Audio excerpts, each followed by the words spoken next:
21শে ভোটের ফল বেরোনোর পরে গ্রেফতার জেলেই বিজেপি কর্মী স্বপন মণ্ডল মারা যান বলে অভিযোগ। শুভেন্দু অধিকারী তখন ছিলেন বিরোধী দলনেতা। মুখ্যমন্ত্রী হয়েই গেলেন মৃত বিজেপি কর্মীর বাড়িতে, দিলেন বিচারের আশ্বাস।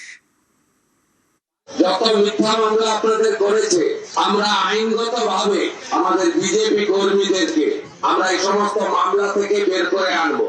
আর যারা গত পোস্টাল ভায়োলেন্সে খুন হয়েছেন, শহীদ হয়েছেন, তাদের প্রত্যেকের পরিবারকে আমরা চাকরি দিচ্ছি। তালিকা করবে দেবাংশু জেতার পরে যতজনকে জেল খাটিয়েছে, ভীষণ অত্যাচার করেছে, আমি সব দেখে নেব, কোনটা ছাড়া হবে না। সবটা সাথ সবটা বিকাশ হবে আর সবার হিসাবও হবে, তাই তো?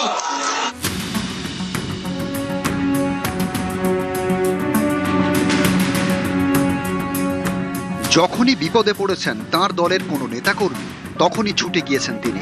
মুখ্যমন্ত্রী হয়ে পৌঁছে গেলেন মৃত বিজেপি কর্মী স্বপন মণ্ডলের বাড়িতে। 21-এর ভোট পরবর্তী সন্ত্রাসের সময় ডায়মন্ড হারবারের জেলেই যান মৃত্যু হয়েছিল বলে অভিযোগ। খুব ভালো লাগছে আমার, ওনাকে আমার হাজব্যান্ড খুব শ্রদ্ধা করতেন, ভালোবাসতেন, যার জন্য উনি যে আমার বাড়িতে পদার্পণ করবে এটা আমি ভাবতেই পারিনি। 2021 সালে ভোটের রেজাল্ট বেরোনোর পরে বিজেপি কর্মী স্বপন মণ্ডলকে গ্রেপ্তার করে ফলতা থানার পুলিশ। পরিবারের দাবি, কিছুদিন পরে ডায়মন্ড হারবার জেলে তাঁর মৃত্যু হয়। ওনার নাম ধরে বাড়ির ওই মেন গেটে আর কি প্রচুর লাঠি দিয়ে লাঠি চার্জ করে পুলিশ। আমি তখন ঘুমাচ্ছি মধ্যরাত্রি, আমার মেয়ে গেটটা খুলে, এটা আমার মেয়ে, ও গেটটা খুলে দেখলো পুলিশ। তারপরে আমাদের জিজ্ঞাসা করছে স্বপন মণ্ডল কোথায়, এবার আমরা তো কিছুই জানি না। ওরা উপরে গিয়ে তারপরে ধরে নিয়ে চলে গেল।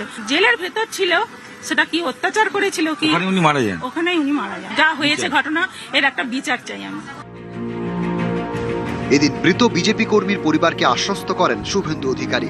বলেন, স্বপন মণ্ডলের মৃত্যুর বিচার হবে, দোষীরা শাস্তি পাবে।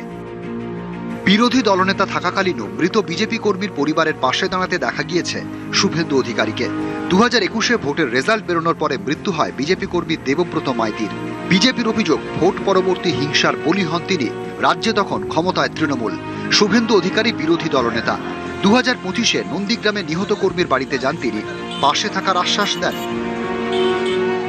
এবছর জানুয়ারিতে ক্যান্সারে আক্রান্ত হয়ে মারা যান বিজেপি কর্মী বাসুদেব কর্মকার। নন্দীগ্রামে তাঁর বাড়িতে যান শুভেন্দু অধিকারী।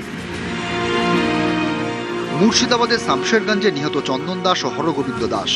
এবছর এপ্রিলে তাঁদের বাড়িতে যান শুভেন্দু অধিকারী, আর্থিক সাহায্য করেন।